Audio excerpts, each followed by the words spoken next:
Bonjour et bienvenue dans cette nouvelle émission de l'Écho à contre-courant où nous allons aujourd'hui parler de banque à l'occasion de la réédition d'un petit ouvrage coécrit par vous, Christophe Nijdam, qui est analyste financier indépendant, et par Jésabel Coupet-Soubeyran, qui est professeure à l'Université de Paris 1. Vous donc publiez ce nouveau petit livre, une nouvelle édition en tout cas de ce petit livre Parlons Banque en 30 questions, aux éditions de la Documentation française, qui fait un petit tour d'horizon de toutes les questions autour du secteur bancaire, questions évidemment de la régulation, mais il y a également des éléments très pédagogiques, très intéressants pour comprendre comment fonctionne le secteur bancaire. Donc c'est un petit livre assez utile pour saisir la façon dont le secteur bancaire non seulement fonctionne, mais également irrigue ou non l'économie. Alors on va en profiter pour faire un petit point sur la régulation. On sait que la régulation bancaire avait été beaucoup à la mode après la crise financière des années 2008-2009. Et puis il y a une sorte de tentation du retour en arrière, notamment aux États-Unis, avec la remise en cause de la loi Dodd-Frank, qui était une des lois qui avait encadré les banques après la crise et que le président Trump essaye en tout cas en ce moment de modifier. Est-ce que pour vous, Christophe Nijdam, il y a un risque de retour en arrière du point de vue de la régulation bancaire aujourd'hui ? Oui, alors tout à fait, parce que il ne faut pas oublier qu'on a eu pas mal de régulations bancaires post-crise qui ont été mises en place. Au niveau européen, il y a eu une quarantaine de directives qui ont donné lieu à 1400 textes en termes de standards techniques réglementaires. Cela étant dit, la plupart de ces règles sont des règles dites microprudentielles et très peu sont au niveau macroprudentiel. Or, c'est bien le macroprudentiel qui est essentiel pour éviter une crise systémique. Alors le risque de retour en arrière, vous avez cité effectivement ce qui est en train de se passer aux États-Unis, mais on a aussi la même chose en Europe. Vous vous souvenez peut-être qu'en début 2014, le commissaire Barnier, à l'époque, avait envisagé un projet de séparation bancaire. La séparation bancaire, ça rentre justement dans ces sujets macro-prudentiels. Or, malheureusement, le projet Barnier... Séparation bancaire, pour qu'on comprenne bien, c'est la séparation des activités de marché oui. et des activités de dépôt et de prêt à l'économie. Tout à fait, sachant qu'on a besoin des secondes, les dépôts et les crédits pour fonctionner au quotidien. Ça ne veut pas dire que les activités de marché en tant que telles sont obligatoirement mauvaises. La séparation, c'est seulement dire ça doit être dans une autre maison, tout simplement pour ne pas risquer de mettre le feu à la première. Bon. Il se trouve que la réforme Barnier a été complètement enterrée par l'un de ses successeurs en octobre 2017. En fait, on se retrouve dans quelle situation ? Il n'y a pas de séparation bancaire européenne. La séparation bancaire américaine, qui était plutôt, disons, symbolique, est complètement enterrée. Du coup, la seule séparation qui était envisagée risque, elle aussi, d'être enterrée, c'est la séparation britannique. Vous vous souvenez peut-être, c'est que les Britanniques avaient prévu, disons, de protéger la banque de détail dans ce qu'on appelle la règle Vickers. Et il est très clair que maintenant, avec le Brexit, les banques britanniques vont avoir, en termes de lobbying, de très bons arguments vis-à-vis de leur politique pour leur dire « Attendez, on va déjà souffrir à cause du Brexit, vous n'allez pas en plus nous mettre un autre boulet autour du cou avec la séparation ». Autre exemple, disons, du retour en arrière, ce qu'on appelle les régulations dites de Bâle III. Alors, je ne veux pas être hyper technique, mais c'est donc des régulations qui permettent de déterminer les niveaux de fonds propres requis pour faire face à des chocs. En septembre 2016, dans le cadre de la calibration de Bâle III, ce qui était sur la table, pouvait demander à peu près 900 milliards d'euros supplémentaires aux banques européennes. Ça, c'est un chiffre qui avait été sorti par le lobby bancaire européen, la Fédération bancaire européenne.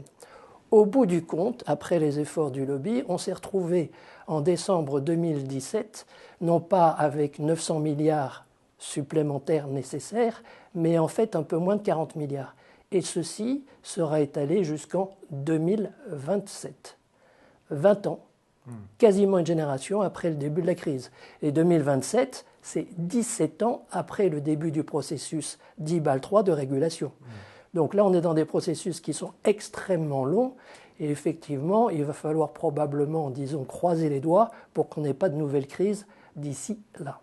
Et juste pour appuyer ce que vous venez de dire, les banques françaises et le lobby bancaire français a beaucoup insisté justement pour réduire ces exigences liées à la réforme de Bâle III.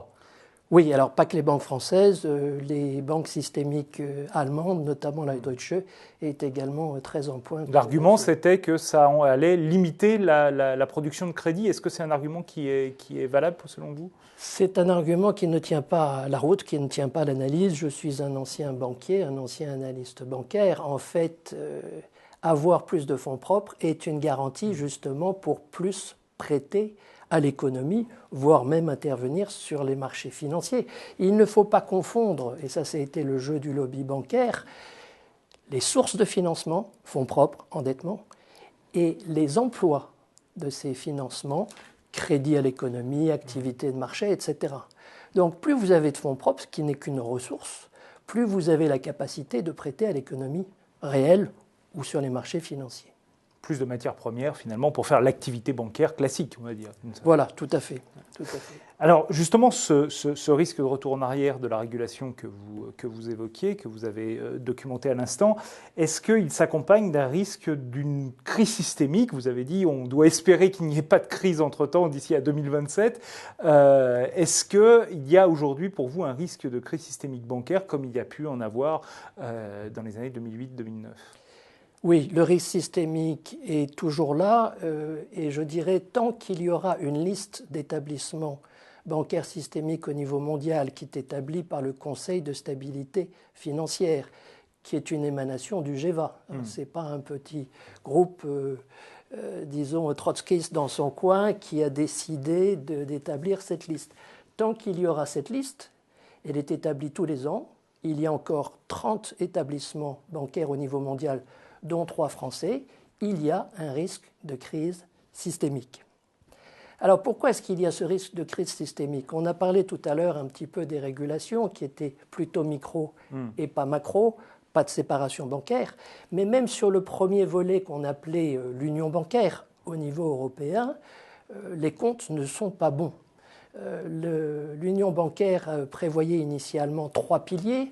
D'une part, un mécanisme de supervision unique à Francfort. Je fais simple, ça fonctionne. 2 autres piliers, et là, on n'est pas au rendez-vous.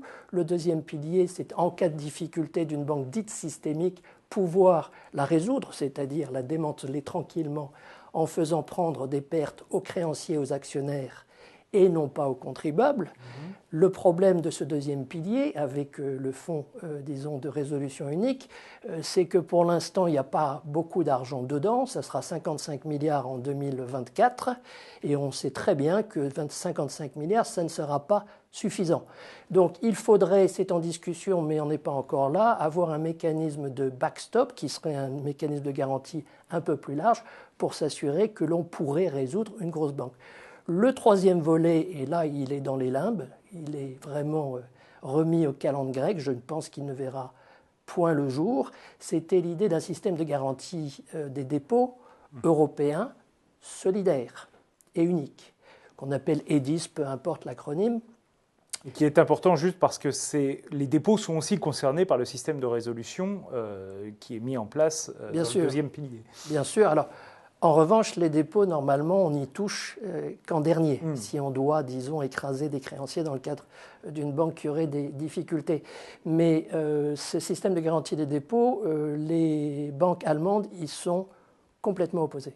Et comme vous le savez, quand l'Allemagne ne veut pas quelque chose, au niveau européen, les choses ne se mettent pas en place. Autre raison, peut-être, disons, en termes de risque de crise systémique, c'est qu'on est en train de relancer la titrisation européenne. Tout n'est pas mauvais dans la titrisation, mais... Juste pour préciser, la titrisation, c'est cette opération qui permet de faire des actifs financiers avec tout, d'une certaine façon. Voilà, vous mettez ensemble des paquets de prêts, par exemple du crédit à l'habitat, et ensuite vous vendez ça sur les marchés financiers. Bon, alors... Tout n'est pas mauvais dans la titrisation, mais nous avions eu à l'époque, disons, le côté perverti des subprimes qui était à l'origine de la crise systémique de 2007-2008. Or, dans la structuration de la titrisation européenne, puisqu'il y a une directive qui est mise en place, on n'a malheureusement pas retenu les leçons de la crise et on laisse la porte ouverte, je ne vais pas être trop technique, à la titrisation dite synthétique qui justement a été le canal de diffusion de la crise systémique. Enfin, pourquoi est-ce que, disons, on peut avoir des craintes sur une crise systémique? Vous vous souviendrez que la Banque centrale européenne a inondé les marchés de liquidités pour éviter l'effondrement du système, que personne ne souhaite. La résultante de cela a quand même été des taux d'intérêt qui sont historiquement très bas. Or, l'on sait que si on regarde devant, si on fait de l'anticipation, les taux vont remonter. Et quand ils vont remonter, les dégâts sur les marchés financiers vont être non négligeables. De surcroît, on a un ralentissement économique, on va dire peut-être au pire moment. Et comme vous le savez, parce que je crois que vous avez traité récemment ce sujet, on a un niveau record de dette ou d'endettement au niveau mondial, public et privé. Hausse des taux sur un endettement qui est vraiment record, ce n'est pas quelque chose de très très bon. Donc effectivement, il y a des sources d'inquiétude, bien que le pire ne soit jamais certain. Alors, un des points qui est nouveau, on va dire, dans le secteur financier aujourd'hui, c'est le développement de ce qu'on appelle le shadow banking, la banque de l'ombre, c'est-à-dire ces activités bancaires qui ne passent pas par les banques d'une certaine façon ou qui ne passent pas par les canaux bancaires traditionnels. Est-ce que pour vous, cette banque de l'ombre, elle est plus dangereuse d'une certaine façon que la situation du secteur bancaire aujourd'hui pour la stabilité financière ? Je ne pense pas qu'elle soit plus dangereuse. En fait, les deux sont intimement liés. Ce qu'on oublie toujours, et c'est souvent un peu le discours du lobby qui essaie d'enfumer, de faire un écran de fumée en disant « arrêtez de nous réguler, nous, regardez, il y a le shadow banking qui n'est pas régulé, il y a des distorsions de concurrence ». Quand on gratte un petit peu plus et quand on connaît le secteur, il ne faut surtout pas oublier que le shadow banking est une émanation du système bancaire traditionnel. Donc si on veut, disons, réguler le shadow banking, il suffit de commencer par couper le cordon ombilical entre le secteur bancaire et ce shadow banking. Alors quand je parle de cordon ombilical, de quoi est-ce que je parle? Il faut bien réaliser que dans le shadow banking, vous avez notamment la titrisation qu'on a évoquée. Qui crée la titrisation? Les banques. Dans le shadow banking, vous avez ce qu'on appelle les hedge funds, ce qu'on appelle vulgairement les fonds spéculatifs. Qui finance les hedge funds? Les banques, sous forme de prêts sécurisés. Il n'en demeure pas moins que le cordon ombilical, il est là. Dans le shadow banking, on parle de SICAV monétaires, les money market funds, qui gèrent la plupart des SICAV monétaires, en tout cas dans les grands pays européens comme la France, les banques au travers de leurs filiales de gestion d'actifs. Last but not least, comme on dit en anglais, vous avez le secteur des assurances qui rentre aussi dans le shadow banking. Et là, les plus grandes compagnies d'assurance en France sont des filiales de groupes bancaires. Alors, en termes de chiffres, le shadow banking, c'est, d'après une étude du Conseil de stabilité financière de 2015, d'abord la première chose qu'il faut savoir, c'est que le contour est difficile à établir. Mais on parle de 92 000 milliards de dollars au niveau mondial.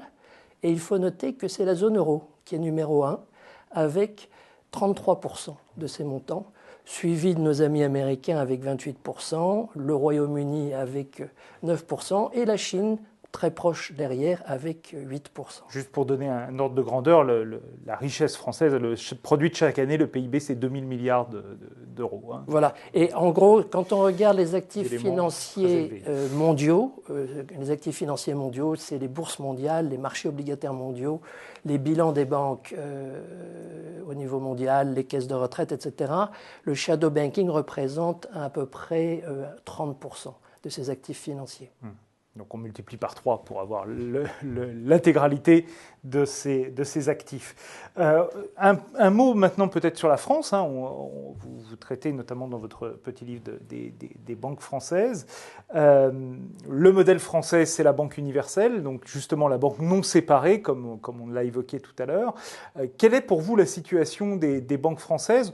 On voit que le Haut Conseil de la stabilité financière vient de demander aux banques françaises de prendre un tout petit coussin de sécurité supplémentaire récemment. Est-ce que pour vous, les banques françaises sont solides? Est-ce qu'elles sont sûres? Est-ce qu'au contraire, elles sont finalement, elles aussi, dans une situation de fragilité intrinsèque?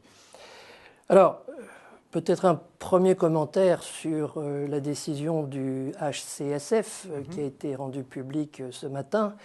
Le Haut Conseil de stabilité financière préconise que dans les 12 mois qui viennent, on laisse du temps au temps, les banques françaises devraient augmenter leur ratio de fonds propres en dur sur les actifs pondérés par les risques qu'elles auto-évaluent avec leur propre modèle, by the way, comme on dit, qu'elles augmentent leurs fonds propres, le ratio, qu'on appelle Core Tier 1, désolé d'être technique, de 0,25%.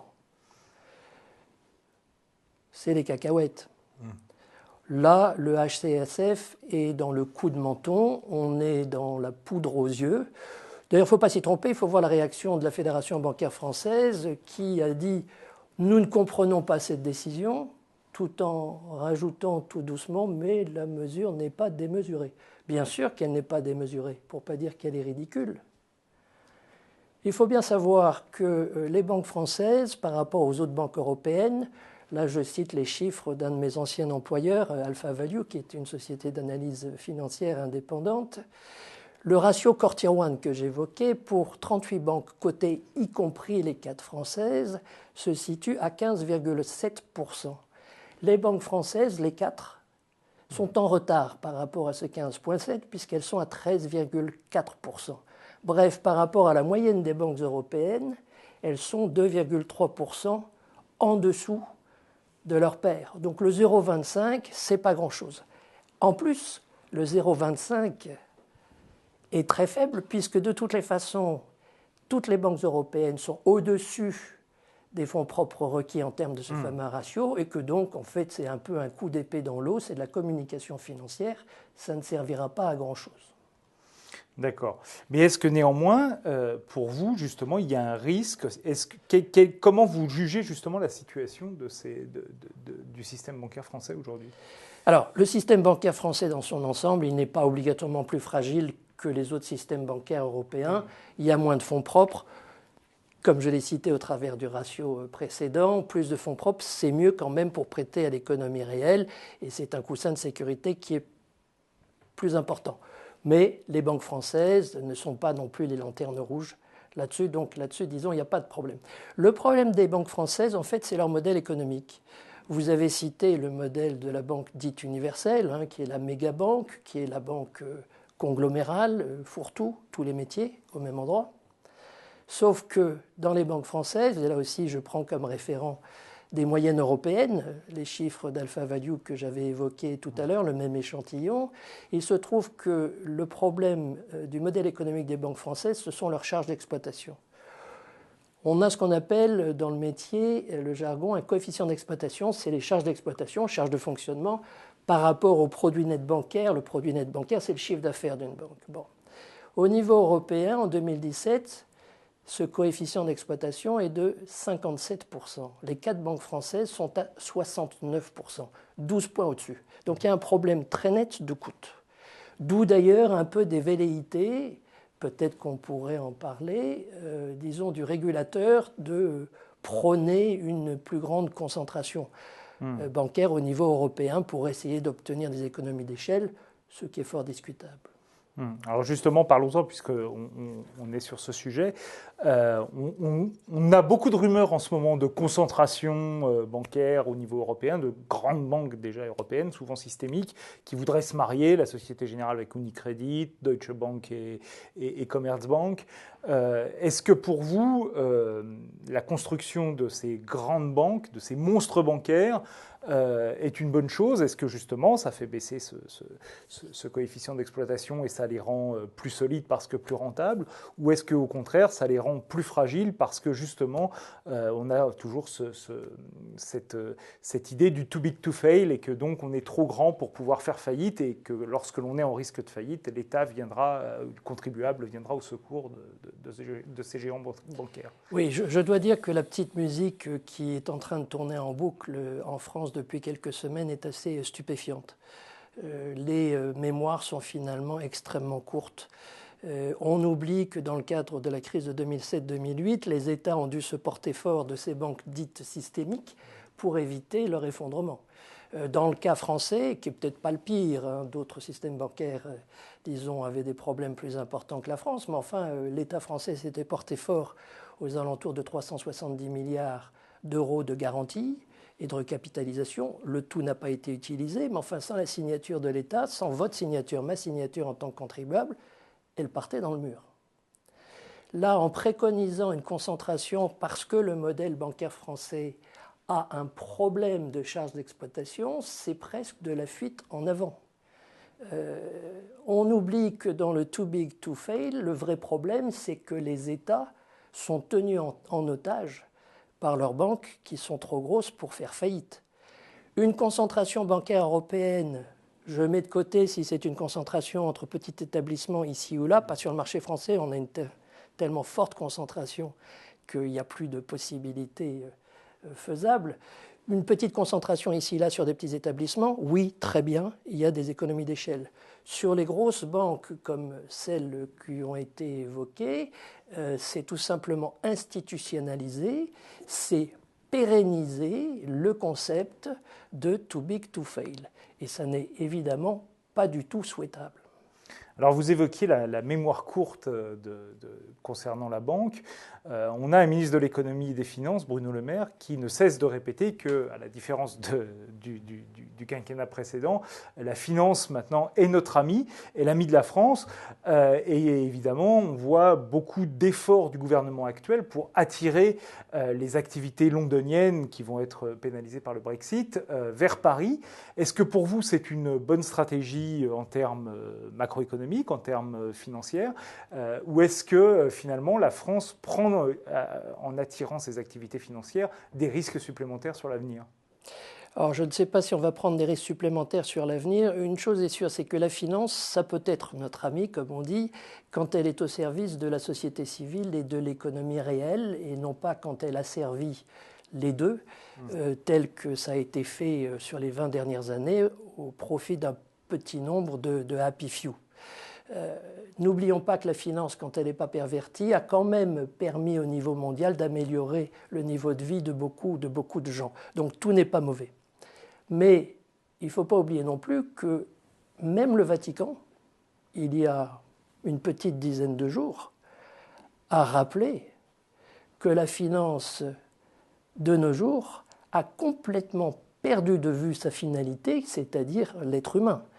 Et que c'est finalement devenu des activités très profondément égoïstes qui ne peuvent mener finalement qu'à d'autres crises et qui ne peuvent, au final, ce qui n'est pas souhaitable, mener au populisme extrémiste. N'oublions pas que c'est cette finance hypertrophiée qui nous a fait perdre, par rapport à la tendance de la croissance pré-crise, 25 points de croissance au niveau mondial. N'oublions pas que c'est cette finance hypertrophiée, crise d'endettement en 2007, qui a fait que les États, en moyenne dans l'OCDE, ont pris 30 points de PIB de dette publique en plus. N'oublions pas aussi que c'est à cause de cette crise que les taux de chômage, là je parle aussi des pays de l'OCDE, je ne parle pas de situations encore plus critiques comme la Grèce ou l'Espagne, ont pris 3 points de pourcentage. Donc ce type de finance, je ne suis pas sûr que j'en veuille parmi, mes amis. Alors quand on regarde nos amis germains, eux, puisque là on parle de rapatrier finalement des gens qui sont dans des salles de marché à Londres, c'est plutôt ça. Nos amis germains, nous, on a vu que leurs ingénieurs, eh bien, ils les faisaient travailler dans des usines qui fabriquaient des machines-outils, qui fabriquaient des voitures de luxe, qu'ils exportaient très très bien. Nous, Français, nous nous sommes toujours gargarisés du fait que nos, ingénieurs talentueux, X et centraliens, étaient allés parsemer les salles de marché, notamment à Londres, mais pas que, également, aux États-Unis. Ces esprits extrêmement brillants devaient normalement, dans les salles de marché, atomiser les risques, que ce soit les subprimes, les CDS, j'en passe et des meilleurs, et ils ont réussi finalement à nucléariser les marchés financiers et l'économie mondiale. Alors, si rapatrier en France ces gens-là veut dire qu'on va les inciter à avoir un vrai job c'est-à-dire à travailler dans des usines et réindustrialiser le pays, oui, je suis tout à fait favorable. Je doute que ce soit ce qui soit prévu. C'est sur ce doute que nous allons terminer. Christophe Ginglas, merci beaucoup d'avoir regardé avec nous la situation du secteur bancaire et du secteur financier. Et nous retrouvons bientôt pour une nouvelle émission de l'Écho à contre-courant. À très bientôt.